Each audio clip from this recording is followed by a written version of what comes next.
তো দেখো আজকে আমি এঁচড় সিদ্ধ করে নিয়েছি। এঁচড়গুলি ভালো করে নুন হলুদ দিয়ে সিদ্ধ করে আগে রেখে দিয়েছি। তারপরে আমি এখানে আদা রসুন শুকনো লঙ্কা আলু ভালো করে কেটে রেখে দিয়েছি। এখন আমি কড়াতে তেল দিয়ে আলুগুলি ভালো করে নুন হলুদ দিয়ে ভাজবো, লাল করে ভেজে নিতে হবে। লাল করে ভেজে তারপরে আমি এটা নামিয়ে আলাদা রেখে দেব। তারপর এখানে গোটা গরম মশলা দিয়ে দেব। তারপরে আমি অনেকগুলি পেঁয়াজ কেটে রেখে দিয়েছি, পেঁয়াজগুলি দেব। পেঁয়াজগুলি লাল করে আস্তে আস্তে ভাজতে হবে।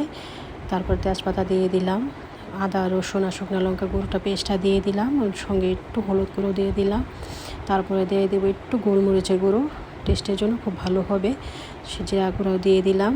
তারপরে দেবো একটু ধনে গুঁড়ো দিয়ে দিলাম। তারপর লাল করে আস্তে আস্তে জল দিয়ে মশলাটা কষাতে হবে, মশলাটাকে লাল করে ভাজতে হবে।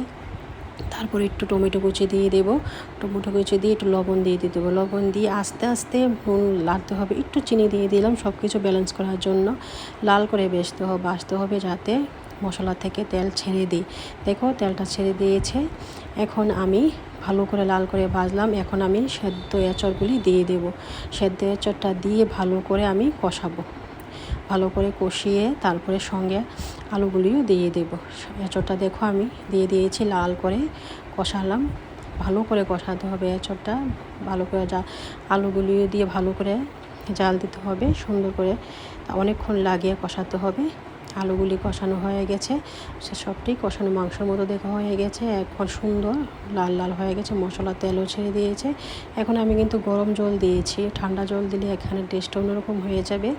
একটু গরম জল দিয়ে দিও, গরম জলটা দিলে খুব ভালো হয় টেস্টটা। দেখো ঝোলটা ফুটে গেল, তারপরে হয়ে গেছে মোটামুটি আমার। গরম মশলা দিয়ে আর 2 মিনিট রেখে আমি নামিয়ে নেব। দেখো আমার এঁচড় রান্না হয়ে গেছে, একদম মাংসের মতন লাগছে দেখতে, খুব সুন্দর হয়েছে। Thank you.